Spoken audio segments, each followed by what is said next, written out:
Welcome back. I'm the Dr. Bob Lee from 107.5 WBLS. You are watching Open. Thank you, thank you, thank you. Our next guest is an award-winning artist. He is a New York native whose creative professional career spans over 2 decades. At 22 years old, he was one of the youngest art directors in Warner Brothers history, working on television classics such as Looney Tunes, Batman, Beavis and Butthead, Ren and Stimpy, and that's just to name a few. He's done a whole lot, and he's a dynamo in the art world. So please give him a warm welcome. Welcome to the show, Steve Cass. Wow. Welcome, welcome, welcome. Thank you, thank you. I'm so honored to be here. Like, for a minute, I was like, why me? You know, why even be here? But I truly love the network and what you've been doing. I'm extremely honored to be here and to share my story and my art. And because it's time, you know. Everything is a circle, and things keep going around. It's like a circle of love, so that love just keeps, you know, whatever you put out, that love continues to come back and manifest itself. So, you know, you've been doing this for such a while now.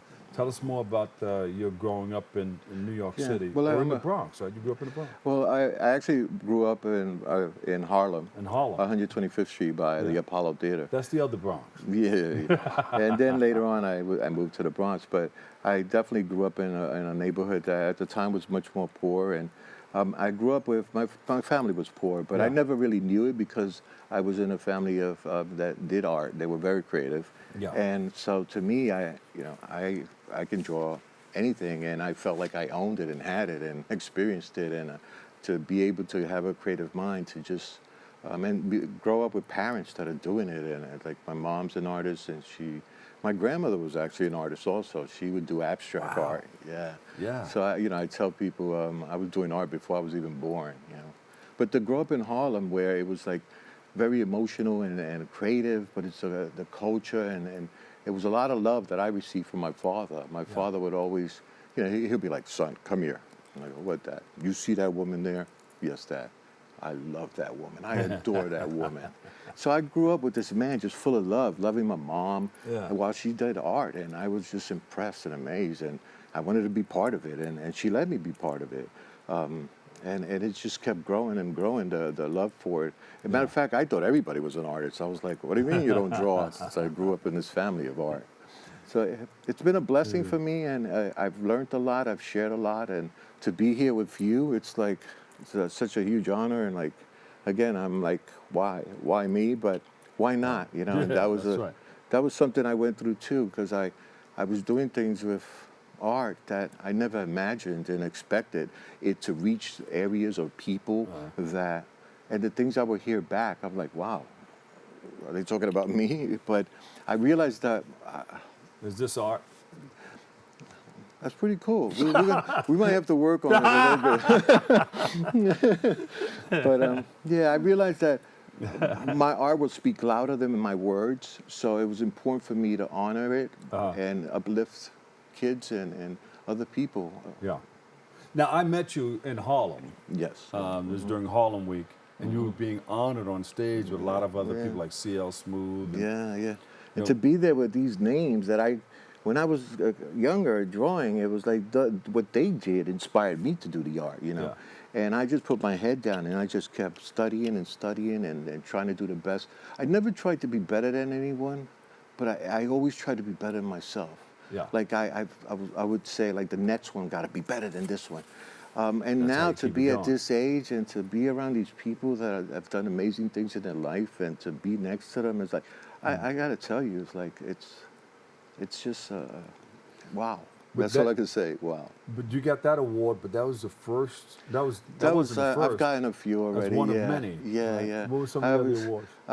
When I was you got one from Warner Brothers. Yes, the Looney Tunes President's Award is given to the company that has the best sales. It's about sales. And so to get that award, that was the first one. And to be the art director with a team of 12 and to just get that was just amazing. Look at some of those right there. Oh, wow, yeah.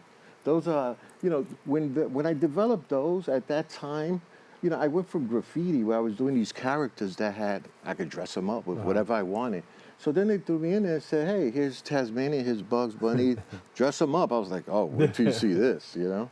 So you just had to dress up their characters. Yeah, so I just made them cool and hip, at the time, this division, it's a licensing company for Warner Brothers. Yeah. They were making about 14 million, and by the 1 year that I was there, the profits went up to 80 million for that division. You made them a lot of money. Yeah, yeah. So helped make them a lot of money. Yeah, yeah. There was a team. I can't say it's only me, you know, but just to be able to have fun, it was like, it wasn't even work for me. It was like, it was truly fun.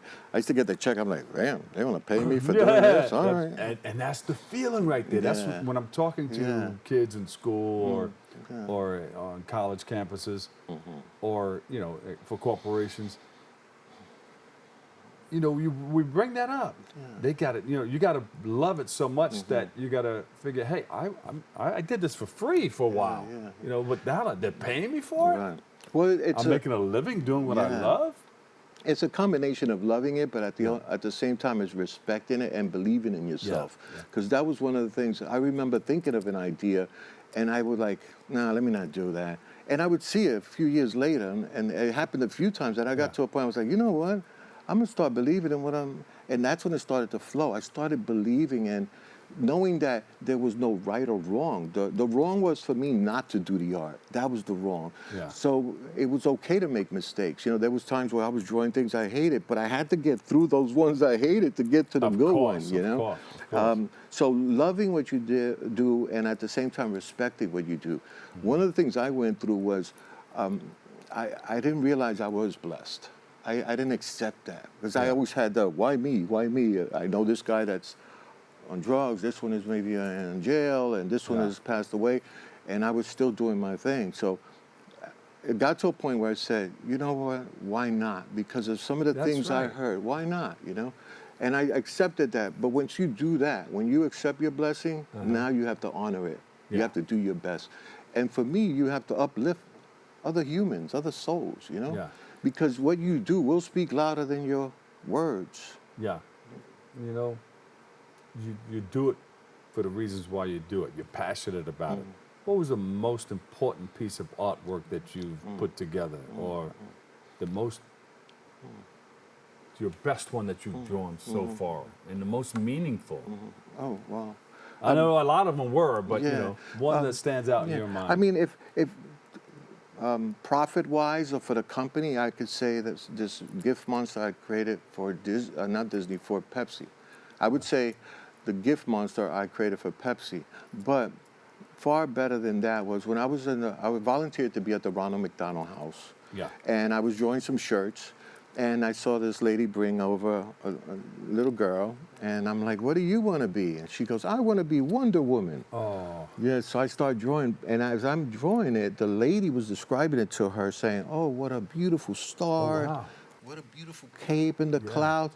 And at that moment, the pencil kind of rolled off the table and it hit the floor, and I saw her lean over with her ear, and I realized she was blind. And she will never see the art, but she saw it. She saw it because the way the lady was describing it to her. So, and I remember I posted it for social media one time, and somebody commented, we want to see the art. I just posted a photo of her clinching the shirt like this with love, you know. And I said, no, you're going to see it the way she saw it. You're going to feel it. And so that definitely was one of the most beautiful pieces of art. And it was one that wasn't seen. It was felt and was appreciated. It was seen in another way. In a different way. And I saw the emotion. It was like, so it's things like that has happened that it's just amazing to be able to, you know, that's a blessing. Like whether you're a singer, whether you're a poet, if there's something you do and you love doing it and you let it go, whether it's a song, an artwork, that's a blessing. Honor it by uplifting other people, you know? Honor it by saying something positive and making this world a little bit better, you know? Yeah.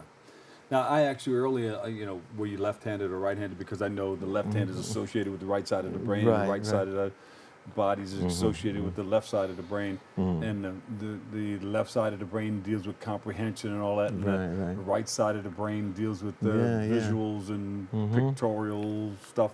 And usually well, not all the time, but a lot of people who are left-handed deals mostly in that right-hand side of the brain, which is graphic and pictorial. But you're both. Because you sent me something where you were going with both hands like that. Yeah, and I didn't realize I can do art with both hands, but it was like I've been very busy. I can't even keep up with the demand, and I'm over here drawing, and this hand is just not doing anything. So I'm wait a like, minute. wait a You minute. put the other hand to work. Get your ass to work. Get up here, get to work. Like, so yeah, it was just not doing anything. So I picked up the other, and So you're all left-handed because I am left-handed, but I use the right hand. Now, this is what yeah. I do with the right hand. The right hand is about creating the shapes, a little bit of the perspectives, some composition, and then I come in with the left hand and I detail. There you go. Yeah, so if I think about what I'm doing, it doesn't work. Like if I think about drawing with the other hand, it doesn't work. I have to just let it flow. So as I'm drawing, and then I go in there and just give myself. So I use, because I know what you're saying about both sides of the brain. Yeah.